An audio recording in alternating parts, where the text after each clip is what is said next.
लोकप्रिय मुख्यमंत्री माननीय एकनाथरावजी शिंदे साहेब, विधिमंडळातील माझे सहकारी चंद्रकांतदादा पाटील, विजयबापू शिवतारे, रुपालीताई चाकणकर, शरदराव सोनवणे, वासुदेवनाना काळे, प्रदीप गारटकर, रमेश बापू कोंडे, बाबाराजे जाधवराव, दिगंबर दुर्गाडे, मंगलदास बांदल, अशोकराव टेकवडे, विश्वास देवकाते, जालिंदर कामटे, ज्योतिताई वाघमारे, नाना बांगिरे, सचिन खरात, दिलीपाबा यादव, निलेश जगताप, हरिभाऊ लोंढे, उत्तम धुमाळ, वामनताता जगताप, गणेशा डोरे, प्रशांत भाडळे, अतुल मस्के, डॉक्टर ममताताई शिवतरे, विराज काकडे, राजलक्ष्मी भोसले, समज ओळकर, स्नेहलताई दगडे, संदीप हरपळे, केशव कामटे, स्वातीताई टकले, बाळासाहेब कामटे, शरद जगताप, बाजीराव सायकर, राहुल चोरगडे, अनेक माझ्या भारतीय जनता पक्ष, राष्ट्रवादी काँग्रेस, शिवसेना, आरपीआयचे घटक, सगळे आमचे मित्रपक्ष महायुतीचे, याचे उपस्थित असणारे सर्व सन्मान्य आजी माजी पदाधिकारी, माझ्या पुरंदर विधानसभा मतदारसंघातनं पुरंदर आणि हवेलीच्या परिसरातून आलेले सर्व मतदार बंधू भगिनी, सर्व पत्रकार मित्र आणि माझ्या तरुण मित्रांनो, आज महात्मा ज्योतिबा फुले यांची जयंती. मी सुरुवातीलाच महात्मा ज्योतिबा फुल्यांना विनम्र अशा प्रकारचं अभिवादन करतो. आज रमजान ईद पण आहे. मी ईद मुबारक, ईदच्या पण मी मनपूर्वक माझ्या मुस्लिम बांधवांना शुभेच्छा देतो. मित्रांनो, आज अनेकांचं लक्ष या सभेवर अवलंबून. मी आपल्याला सुरुवातीला सांगतो, राजकीय जीवनामध्ये कुणीच कुणाचा शत्रू नसतो, कुणीच कुणाचा कायमचा मित्र नसतो. गेले 75 पेक्षा जास्त काळ या देशाला स्वातंत्र्य मिळून झाला. अनेक चढउतार अनेक पिढ्यांनी बघितले. तसं आपण पण आता देशामध्ये काय चाललं ते बघता. मी पहिल्यांदा पुरंदरवासियांना सांगतो की बाबांनो, 140 कोटी जनतेचा कारभार उद्याच्या 5 वर्षाच्या काळामध्ये कोणाच्या हातामध्ये द्यायचा, हे ठरवणारी उद्याची निवडणूक आहे. लोकसभेची निवडणूक आहे. ही वावकीची गावकीची निवडणूक नाही. आपण अनेक गाव पातळीवरच्या निवडणुका बघितल्या, स्थानिक स्वराज्य संस्थांच्या सहकारातल्या मार्केट कमिटीच्या निवडणुका बघितल्या. त्या निवडणुका वेगळ्या अर्थाने चालतात, परंतु देश आणि 18 पगड जातीला, 12 बलुतेदारांना, शेवटच्या माणसाला न्याय देण्याची धमकाळी ताकद आज देशामध्ये जे वेगवेगळे राजकीय पक्षाचे नेते काम करतायत, त्यांच्याकडे जर नजर टाकली तर कोण ह्या देशाला मजबूत अशा प्रकारचं नेतृत्व देऊ शकतो, अशा प्रकारचा विचार एक मतदार म्हणून आपण केला तर मित्रांनो, अतिशयोक्ती नाही, एकच नाव सर्वांच्या समोर येतं आणि ते म्हणजे पंतप्रधान नरेंद्र मोदी साहेबांचं. ही वस्तुस्थिती आहे. कारण मी पण एकेकाळी पंतप्रधान नरेंद्र मोदी साहेबांना विरोध करणारा कार्यकर्ता होतो, परंतु त्यावेळेस त्यांचं पुढचं विजन काय, त्यांची भूमिका काय, जगामध्ये भारताकडे बघण्याचा दृष्टिकोन काय राहणार आहे, आणि हे नेतृत्व करत असताना ज्याचा उल्लेख चंद्रकांतदादा पाटलांनी केला की त्यांच्या काळामध्ये जे जे निर्णय घेतले ते भारत माते करता घेतले, भारतीयांच्या करता घेतले. आज आजूबाजूचे कोणतेही आपले शत्रू राष्ट्र वाकड्या नजरेने आपल्याकडे बघत नाही. आजूबाजूच्या बहुतेक देशांची दयनीय अवस्था झाली. पाकिस्तान घ्या, श्रीलंका घ्या, काय अवस्था झाली तुम्ही पाहताय. काय तिथली परिस्थिती आहे. किंवा पंतप्रधान ज्यावेळेस परदेशात जातात, किती प्रचंड उत्साहाने परदेशी माणूस किंवा तिथला भारतीय माणूस त्यांचं स्वागत करत असतो. त्याच्यामध्ये त्यांच्या शब्दाला महत्व देत असतो, पाठिंबा देत असतो. अशा प्रकारचं चित्र गेले 10 वर्ष आपण पाहतोय. आजही ज्यावेळेस एकनाथराव शिंदे, मी, देवेंद्र फडणवीस साहेब पंतप्रधान आपल्या राज्यामध्ये येतात, प्रोटोकॉल प्रमाणे आम्हाला हजर राहावं लागतं, आम्ही चर्चा करतो. त्यावेळेस पुढे अजून काय करायचं, उद्याची निवडणूक पार पडल्यानंतर कुठले कुठले निर्णय आपल्याला तातडीने घ्यायचे, सतत भारताचा विचार हा त्यांच्या मनामध्ये असतो आणि त्यामुळे ही निवडणूक अतिशय महत्वाची आहे. मित्रांनो, आजपर्यंत तुम्ही अनेक खासदार निवडून दिलेले, मलाही एकदा निवडून दिलं, परंतु त्या प्रत्येकाच्या काळातली कारकीर्द आपण बघितली. आता जो उमेदवार महायुतीचा म्हणून घड्याळाचं चित्र देऊन तुमच्या समोर आम्ही दिलेला आहे, तोही उमेदवार पहा. त्याच्यामध्ये पाठीमागे 3 वेळेला खासदार म्हणून दिलेला उमेदवार, त्यांची 15 वर्षामध्ये काय कामं झाली ती पहा. मी एकनाथ शिंदे साहेबांच्या, मुख्यमंत्र्यांच्या साक्षीने सांगतो की यामध्ये माग ज्या 15 वर्षाकरता उमेदवार तुम्ही निवडून दिला खासदार म्हणून, त्यांच्यापेक्षा जास्त चांगलं आणि विकासाचं काम आणि केंद्राचा निधी आत्ताचा तुम्हाला दिलेला उमेदवार आणल्याशिवाय आम्ही पुढे गप्पा बसणार नाही. तुम्ही म्हणाल असं कसं बोलता? मित्रांनो, ज्याचा उल्लेख विजयराव शिवतरेंनी केला, आम्ही देखील सरकारमध्ये कधी होतो, कधी सरकारमध्ये नव्हतो, विरोधी पक्षामध्ये होतो, विरोधी पक्ष नेता म्हणून पण काम केलं. आणि विकास करायचा म्हटलं तर तुम्ही सरकारमध्ये असल्यानंतर जास्त गतीने विकास होत असतो, निर्णय तुमच्या हातामध्ये असतात, त्याबद्दल धोरण ठरवायचं तुमच्या हातामध्ये असतं, एखादा नवीन अध्यादेश काढायचं तुमच्या हातामध्ये असतं. गेले 10 वर्ष पंतप्रधान नरेंद्र मोदींच्या नेतृत्वाखाली आपला भारत देश प्रगती करत असताना जर सातत्याने समोरच्या खासदारांनी विरोधच केला तर कसा विकासाला निधी मिळणार, कसा आपल्याला केंद्राचा निधी मिळणार, या गोष्टीचा पण विचार लोकप्रतिनिधींनी करायला हवा. नुसती भाषण देऊन प्रश्न सुटत नाही. शेवटी लोकांची खळगी पोट ही भरली पाहिजे. आज देखील इथं आम्ही सगळेजण तुमच्या समोर बोलत असताना ज्यावेळेस विजयराव शिवतरेंनी एक भूमिका घेतली आणि त्यांनी अग्रेसिव्हली मांडली, पत्रकारांनी पण सातत्याने त्यांची भूमिका जनतेच्या समोर ठेवण्याचा प्रयत्न केला, ब्रेकिंग न्यूज दाखवली. या सगळ्या गोष्टी घडत असताना मुख्यमंत्री एकनाथराव शिंदे अस्वस्थ होत होते.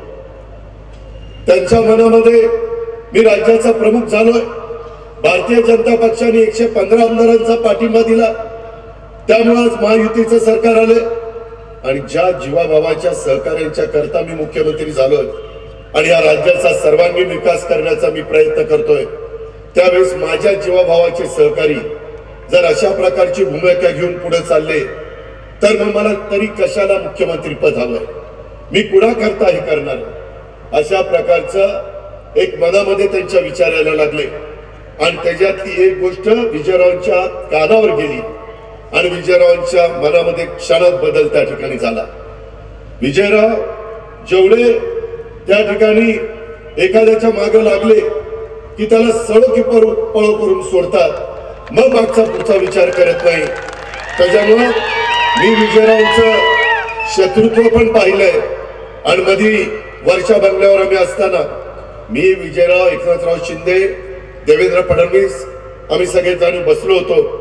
त्यावेळेस त्यांनी माझ्या हातात हात दिला, म्हणलं आता अजित पवार मैत्री काय असते ते देखील विजयराव तुम्हाला दाखवून देईल. अशा प्रकारची एक भूमिका. आणि त्यांनी स्पष्ट सांगितलं वर्षा बंगल्यावर 2 तास बसलो होतो की मला माझ्या बारामती लोकसभा मतदारसंघातला बोरवेला मुळशी असेल, माझा पुरंदर हवेली असेल, माझा बारामती इंदापूर दौंड असेल, माझा खडकवासला असेल, या भागातले प्रश्न राज्य सरकारच्या अधिकारातले आणि केंद्र सरकारच्या अधिकारातले सुटले गेले पाहिजे. त्याच्या संदर्भातलं त्यांनी त्या ठिकाणी निवेदन त्याही दिवशी दिलं, आजही आमच्या हातामध्ये इथं उतरलं दिलं. आणि त्यांनी पण स्वतःच्या भाषणामध्ये त्या गोष्टीचा उल्लेख केला. ते म्हणले मला स्वतःला काही नकोय, ज्या जनतेने माझ्यावर प्रेम केलं, ज्या जनतेने मला आमदार केलं, ज्या जनतेने मला राज्यमंत्री केलं, त्या भागातले प्रश्न जर नाही मी सोडवले तर मला झोप येत नाही. मला वेगवेगळ्या प्रकारचे आजार आहेत, परंतु त्या आजारावर मात करून मी लोकांचे प्रश्न सोडवण्याच्या करता दिवस रात्र मेहनत करत असतो, कष्ट घेत असतो आणि त्याच्यातनं एक एक गोष्टी त्यांनी सांगायला सुरुवात केल्या. मित्रांनो, त्यांच्या ज्या गोष्टी आहेत त्या राज्य सरकारच्या अखत्यारीतल्या बऱ्याचशा आहेत. त्याच्यामध्ये नगरविकास खातं, पणन खातं, उद्योग खातं या 3 खात्याच्या विषयाच्या काही महत्वाच्या गोष्टी आहेत. एक आहे स्वतः मुख्यमंत्र्यांच्याकडे नगरविकास, उद्योग आहे मुख्यमंत्र्यांनी केलेल्या उदय सामंतांच्याकडे, पणन आहे त्याच्यामध्ये अब्दुल सत्तारांच्याकडे, जलसंपदा आणि ऊर्जा खात्याचे प्रश्न आहेत आपल्या राज्याचे उपमुख्यमंत्री देवेंद्र फडणवीस साहेबांच्याकडे. त्याच्यामध्ये या सगळ्याला पैसा लागणार आहे, नियोजन करावं लागणार आहे, ते आहे अजित पवारकडे अर्थ आणि नियोजन खातं. आणि त्याच्यामुळं हे सगळे प्रश्न आम्ही तिघांनी मनामध्ये आणलं तर हे मला अवघड अजिबात वाटत नाही. मी मागच्या वेळेस समोरच्या ग्राउंडवर बोलत असताना सांगितलं आणि आज देखील मुख्यमंत्र्यांच्या साक्षीने सांगतोय. त्याच्यामध्ये देवेंद्रजींनी मला सांगितलं, खरं तर अजित मला या सभेला यायचं होतं, परंतु अमित शहा देशाचे गृहमंत्री आपल्या महाराष्ट्रामध्ये मराठवाड्यामध्ये नांदेडला आले असताना तुम्ही पण नाही, मी पण नाही, एकनाथराव नाही, दिसायला बरं दिसत नाही आणि त्याच्यामुळे मी तिथं थांबतो, तुम्ही दोघं जण जावा, हे आपल्याला प्रश्न सोडवायचे आहेत. मित्रांनो, तुमच्या गुंजवणी धरणाच्या बद्दल आज राज्याच्या प्रमुखाच्या साक्षीने मी सांगतो, जी काही मागणी विजयरावनी केलेली आहे आणि जी माझ्या पुरंदरवासियांची आहे, जी माझ्या वेगवेगळ्या गावांची आहे, ती मागणी करत असताना भोरवाल्यांना, तिकडच्या वेलावाल्यांना त्यांचाही कुठं अडचण न होऊन देता हे काम उद्याच्या काळामध्ये गतीनं युद्ध पातळीवर करून देण्याची जबाबदारी आमची आहे. हे महात्मा ज्योतिबा फुलेंच्या जन्मदिनाच्या दिवशी आम्ही तुम्हाला शब्द देतो. आणि मी हेही सांगतो की आज फक्त या निवडणुकीच्या निमित्तानं मत मागण्याच्या करता मला किंवा एकनाथराव शिंदेंना यायचं नाही. अशा अनेक निवडणुका येणार आहेत, जाणार आहेत. ही निवडणूक झाल्यानंतर उद्याच्या विधानसभेला आम्हाला तुमच्या समोर यायचं आहे आणि त्याच्यामुळं काहीतरी थातूर मातूर सांगायचं आणि लोकांची दिशाभूल करायची ही आमची कामाची पद्धत नाही, ही आमची अवलाद नाही. हे पण आपण सगळ्यांनी या निमित्तानं लक्षामध्ये ठेवा. आणि त्याकरता ह्या सगळ्याला निधी आणि राजकीय इच्छाशक्ती ह्या सगळ्याची जोड पाहिजे आणि ते जोड देण्याचं काम एकनाथराव, देवेंद्रजी, मी, विजयराव आणि बाकीचे सगळे आम्ही सहकारी करू अशा पद्धतीने ग्वाही मी आपल्या सगळ्यांना देतो.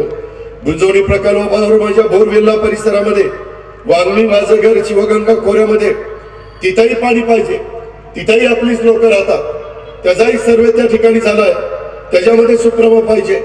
मित्रांनो, मागे ज्यावेळेस 2.5 वर्ष मी एकनाथराव शिंदे मागच्या सरकारमध्ये होतो त्यावेळेस 2.5 वर्षामध्ये 5-6 फक्त सुधारित प्रशासकीय मान्यता देण्यात आल्या.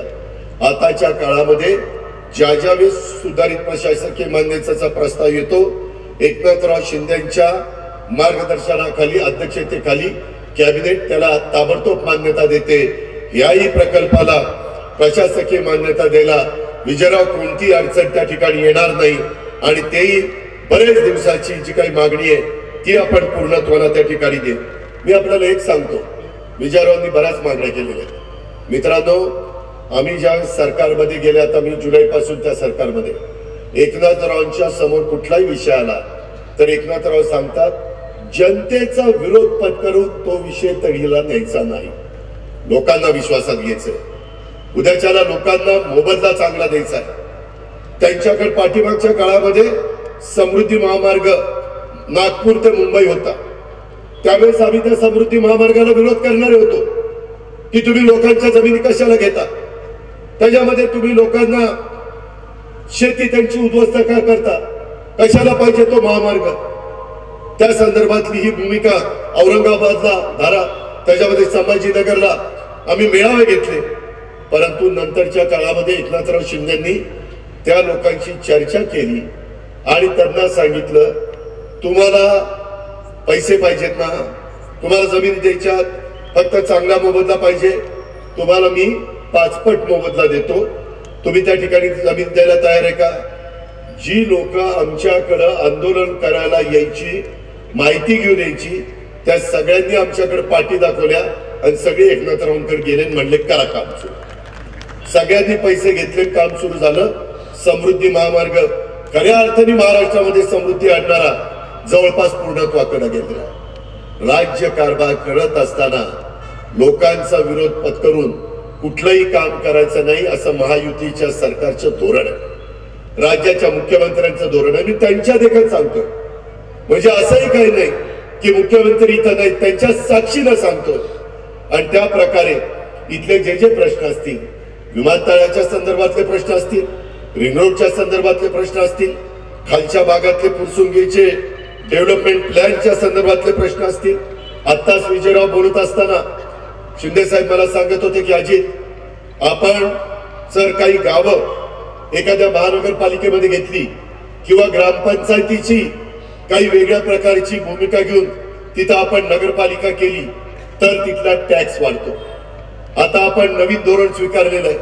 तो टॅक्स पूर्वी असतो तसाच काही काळ ठेवायचा आणि टप्प्याटप्प्याने त्यांना सुविधा दिल्यानंतर तिथं पाणी, लाईट, रस्ता आणि इतर सगळ्या सुविधा दिल्यानंतर तो नंतर 20% करायचा, मग 40% करायचा, मग 60, 80, 100ला द्यायचा. अशा पद्धतीचा निर्णय घेण्याचा अधिकार नगरविकासचे प्रमुख म्हणून राज्याचे मुख्यमंत्री एकनाथराव शिंदे साहेबांना आहे. मधल्या काळामध्ये तो निर्णय होणार होता, परंतु आचारसंहिता जवळ आली होती. त्यांनी मला सांगितलं, देवेंद्रजी आम्ही बसलो होतो, ते म्हणाले की अजित यामध्ये आपण पहिली स्थगिती देऊ. ज्याचा उल्लेख टॅक्सच्या बाबतीतला विजयरावांनी केला त्याला स्थगिती देण्यात आलेली आहे. तो प्रश्न माझ्या खडकवासल्यांच्या गावांच्या मध्ये पण आहे. तो प्रश्न माझ्या फुरसुंगी आणि देवाची आळंदी त्याच्या संदर्भातली पण त्या ठिकाणी आहे.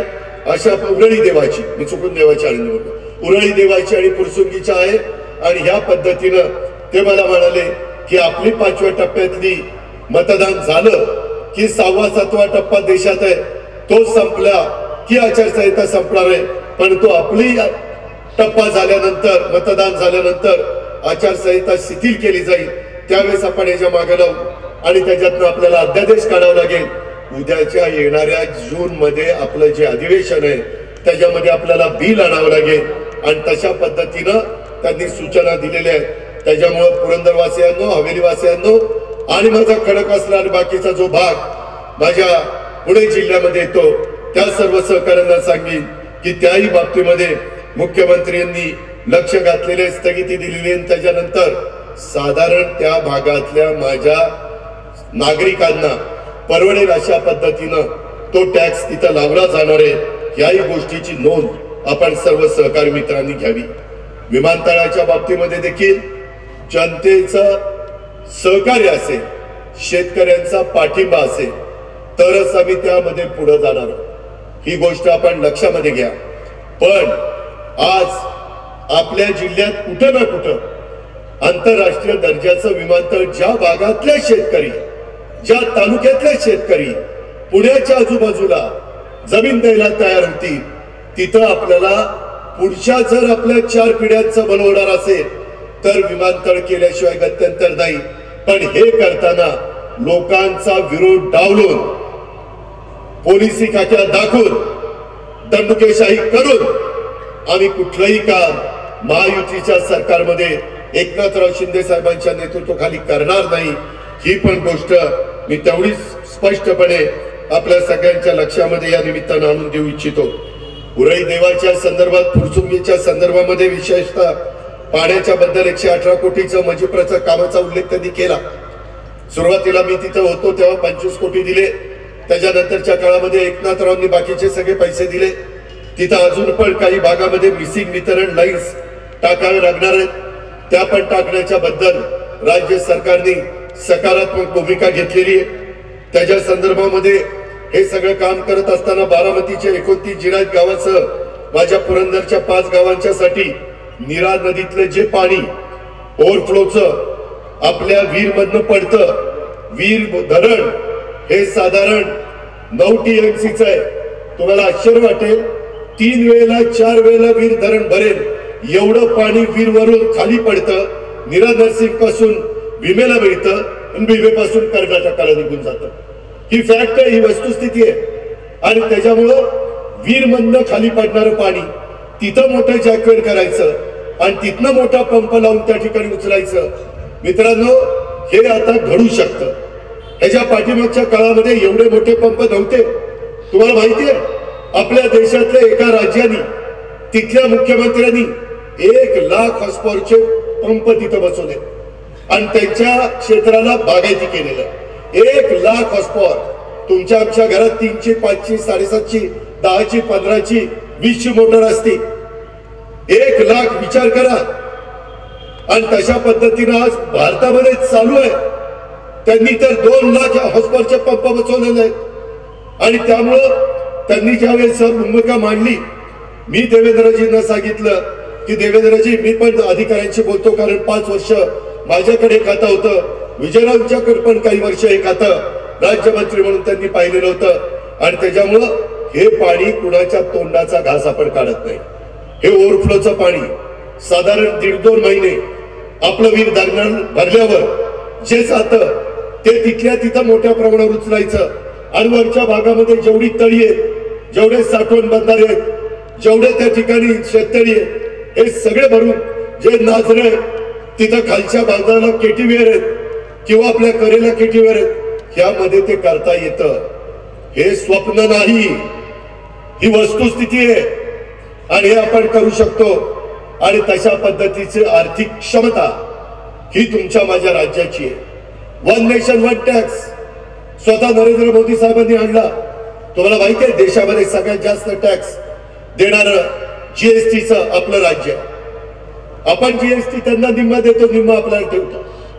आज मुख्यमंत्र्यांच्या नेतृत्वाखाली जे सरकार आम्ही चालवतो 6 लाख कोटीचं तुमचं बजेट आहे आणि दरवर्षी त्याच्यामध्ये 10% वाढ होते.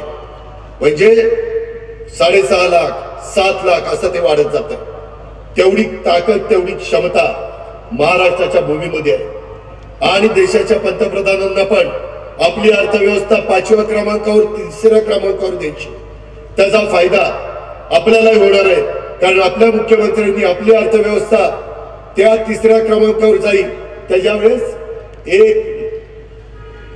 $1 लाख अर्थव्यवस्था ही आपली कशी होईल याही बद्दल आमची सगळ्यांचा प्रयत्न चालू आहे. मुख्यमंत्र्यांच्या अध्यक्षतेखाली स्थिती त्या ठिकाणी कमिटी आहे.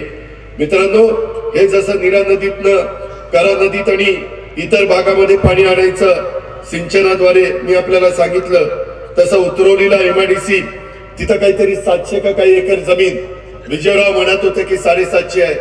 ते आहे उदय सामंतांच्या हातात. उदय सामंतांना मंत्री केले एकनाथरावांनी. एकनाथरावांनी सांगितल्यानंतर आचारसंहिता संपल्यावर हेही काम आणि पुरंदर तालुक्यामध्ये दिव्याला ज्याचा उल्लेख तुमच्या सगळ्यांच्या वतीनं विजयराव बापूंनी केला, तिथंही आपल्याला MIDC त्या ठिकाणी IT पार्कला काही जास्त पाणी वगैरे लागत नाही.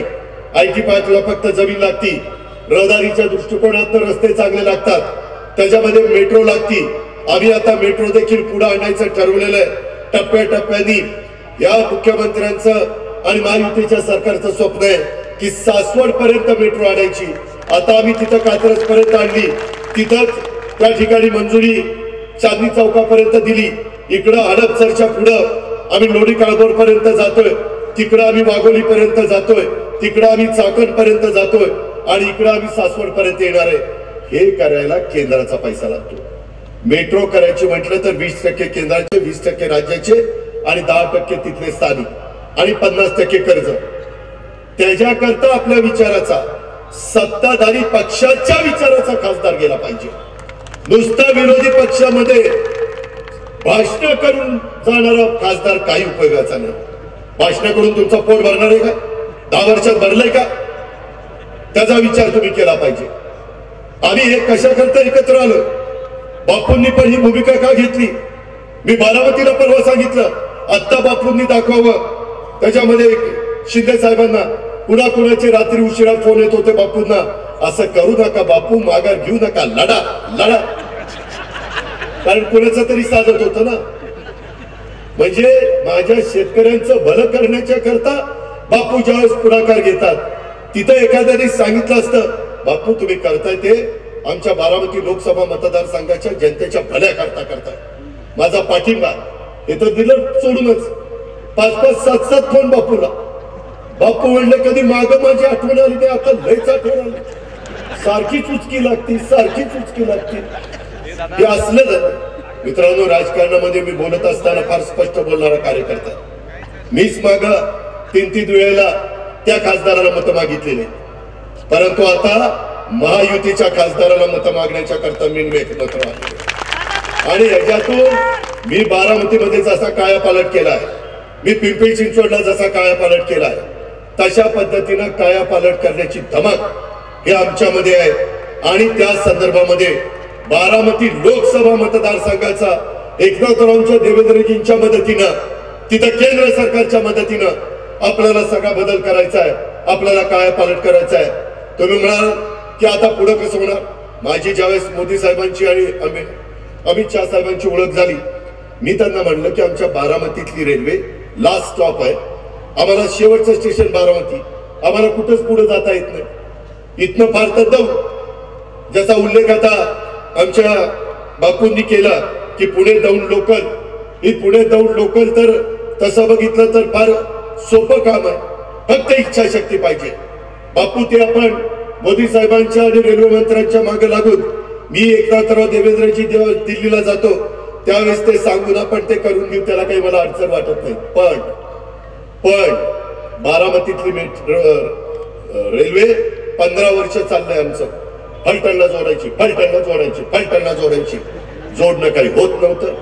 मी 3 महिन्यापूर्वी एकनाथराव, आम्ही देवेंद्र ज्यावेळेस दिल्लीला जातो प्राईम मिनिस्टरला कॉन्फरन्स करता आणि अमित भाईंना काही महत्वाच्या मीटिंग करण्याच्या करता, त्यावेळेस मी त्यांना सांगितलं की ही रेल्वे आमची करून पाहिजे.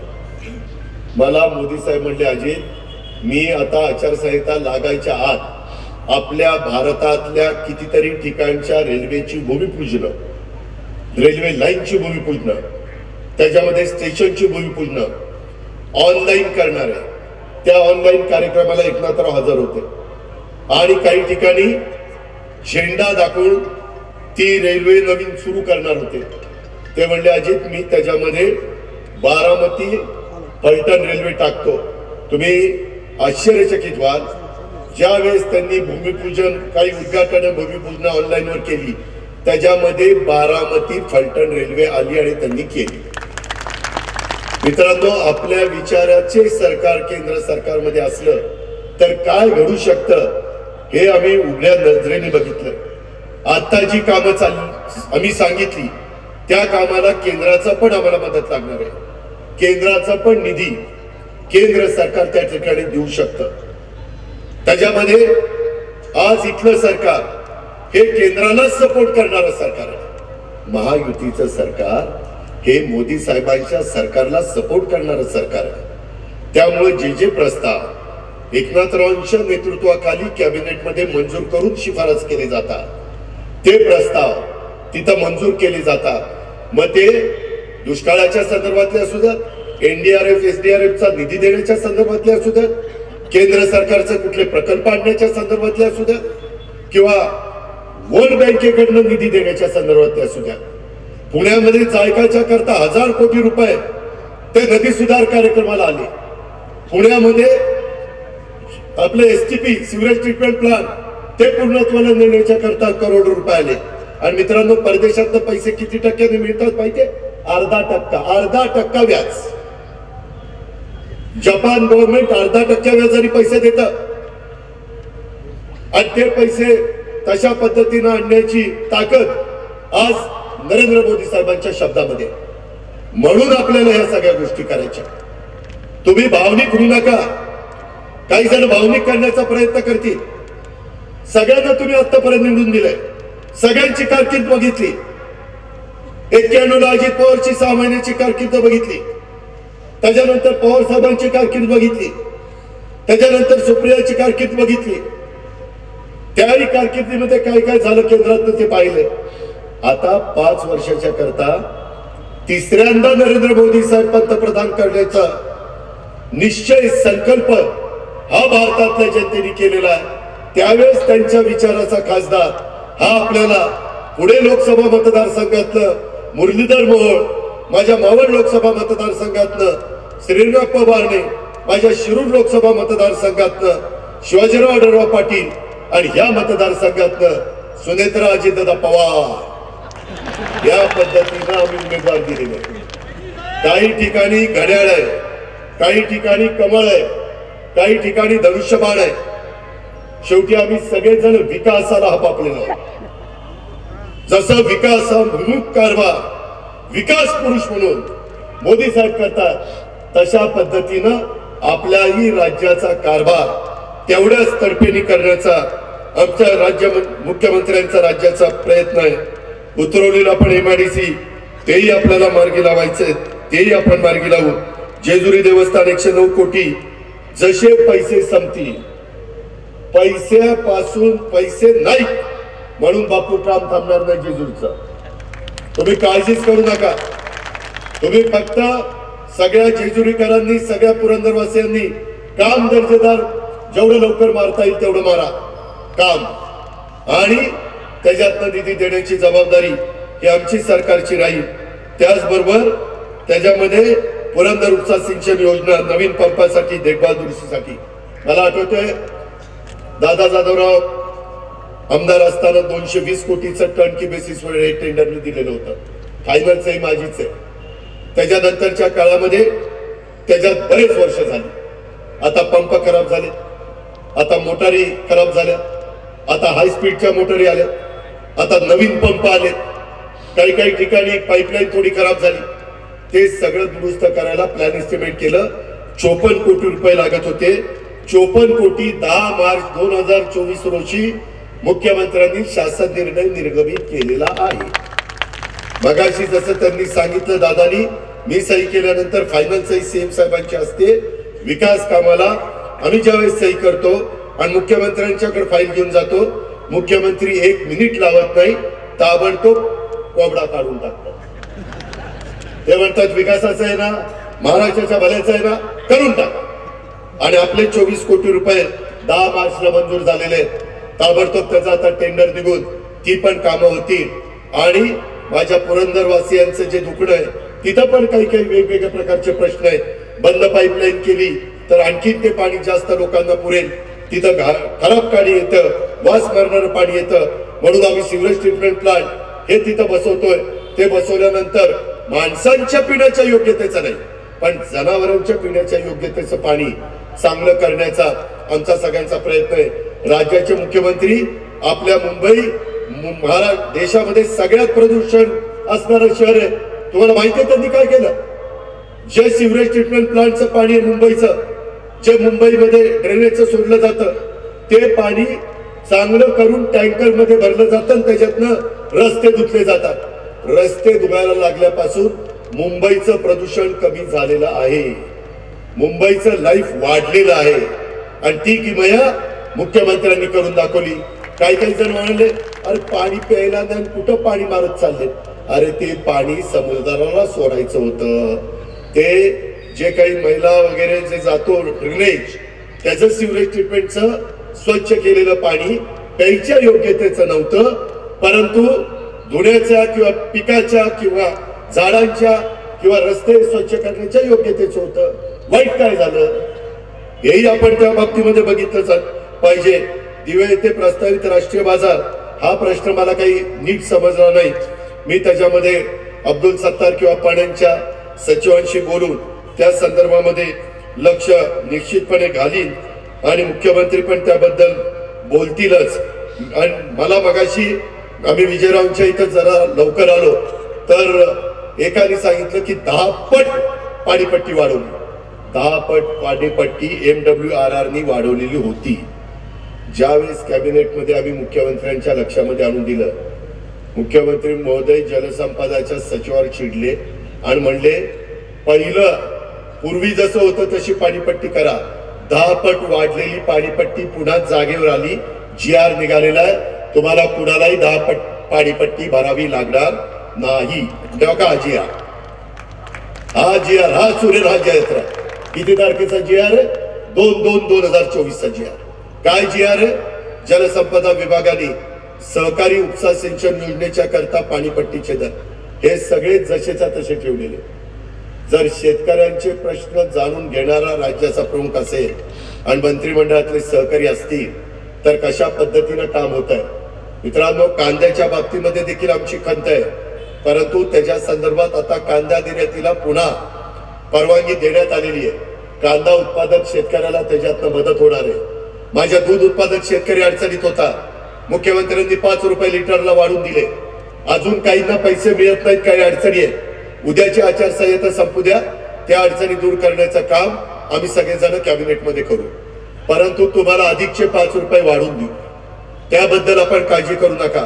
ऊसाचा 10,000 कोटी रुपयाचा टॅक्स 25 वर्ष कोणाला माफ करता आला नाही. इन्कम टॅक्स अमित शहानी तो कायमचा माफ केला, कायमचा.